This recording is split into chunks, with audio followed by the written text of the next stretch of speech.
I'm standing here in front of a gaggle of Porsche 928s with the Grand Marshal of the 40th Pittsburgh Vintage Grand Prix, a former Pittsburgher who now is with Porsche in Atlanta. It's Ray Shaffer. Ray, welcome back home to Pittsburgh. Thanks, Ted. It's great to be here and great to be with you as well. I mean, we go way back into the 1980s, starting with the Steel Cities region of the SCCA here in Pittsburgh. Great memories. It's a thrill to be back, I've got to say, at a wonderful event like this. Well, briefly remind us and the folks who are watching who don't know your history of your history with the PVGP.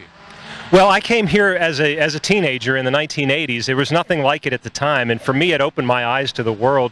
Coming here and seeing these cars going around the track, the cars on the hillside, and of course meeting the people.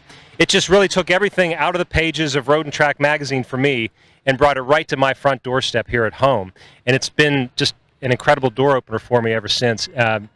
I've made a career out of it, and I'm so blessed to have done that and to meet the amazing people, great cars that I have over the years.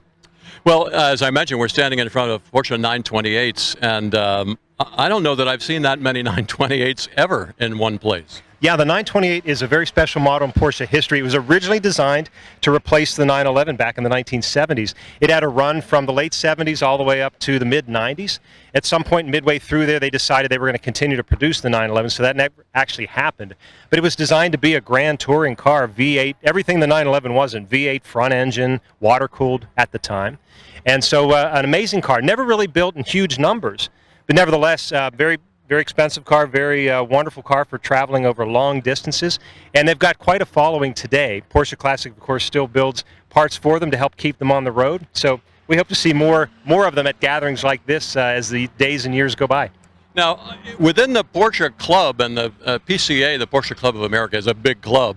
There are these concentrations, there are these subgroups. And is there a subgroup for 928s? Oh, absolutely. Absolutely. The Porsche Club of America is the single largest single-make club in the world. I think their membership right now is in the 150,000 range just here in the United States. So, yeah, without a doubt, huge club, huge following for it. And you're right, all the Porsche models, they do have different divisions. So you can get friends in there, you can get technical help in there, and, of course, things to do. And the 928 group is called? Well, in this case, this is what they call the 928 Rendezvous. They get back together. They started that back in 2019 at the Porsche Experience Center where we are in Atlanta. And this, I believe, is their fourth one now, maybe third, depending on the COVID, whether or not they did anything those years. But, yeah, it's great to see them all out here. It's interesting. A couple of things, reflections on things that you mentioned. One is that this was supposed to replace the 911. And I think there was a great public outcry, wasn't it? Like, don't stop making the 911. Absolutely. And, I think one thing Porsche does really well is come to events like this, engage with the owners, the enthusiasts, the dreamers, and listen.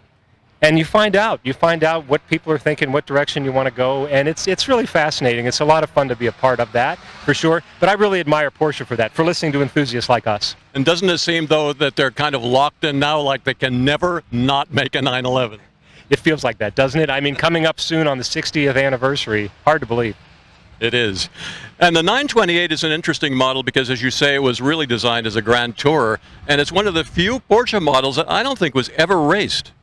You're right. There's very limited racing history with that car, although there was one that was run in the 24 Hours of Daytona the same year that the 962 debuted at Daytona.